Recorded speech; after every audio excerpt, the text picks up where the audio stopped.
perform exit surveys after every webinar that we conduct or every conference, and we found that on average there are 6 buyers for every seller of trail books out there. So there's a huge imbalance between those who are purporting to want to buy a book and those that are looking to sell. I say purporting because there are a lot of tire kickers and people who we find, although they would like to buy, don't have the financial wherewithal, or maybe don't have the experience, so they get cold feet.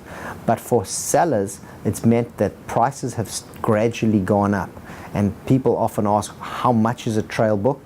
It's hard to say, and I back away from giving exact figures because no 2 trail books are the same, and you can have literally 2 brokers who have worked in adjoining offices side by side, covering the same territories, and there will be quite significant differences in the value of their books depending on how they've approached running their business. But if you were to take those 2 books and have sold them a year ago and be looking to sell them again today, I think you would probably find that you get 20 to 25% more for the same book because of the kind of activity. People are getting more comfortable. They're understanding that if you buy well, these are good acquisitions. And so that's the type of activity. I still think that we're not seeing the volume of transactions go through because people are still not getting enough for their books to warrant them selling. But as prices creep up, more people are coming off the sidelines, and that bodes well for the activity. The first thing that a person has to do when they think about selling their book is when they start out in the business to get it right.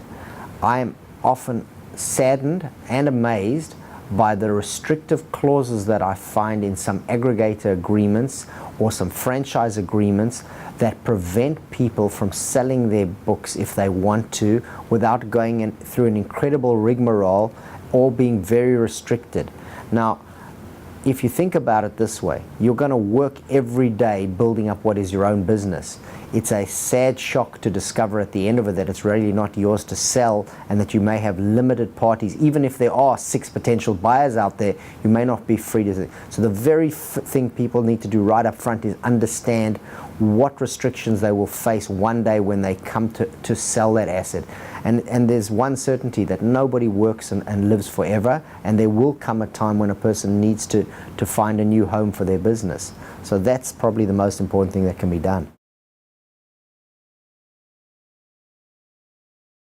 Sometimes we can find a buyer who matches the seller, but their restrictions might be that they're only allowed to sell to somebody else in their own aggregation group.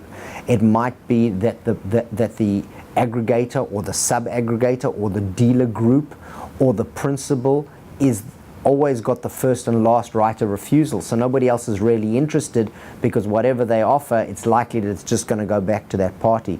So there can often be clauses embedded in the agreement which, if they're not negotiated away, if something's not done about them, they may have been written a long time ago when the industry was quite different, and today's contracts might not have them.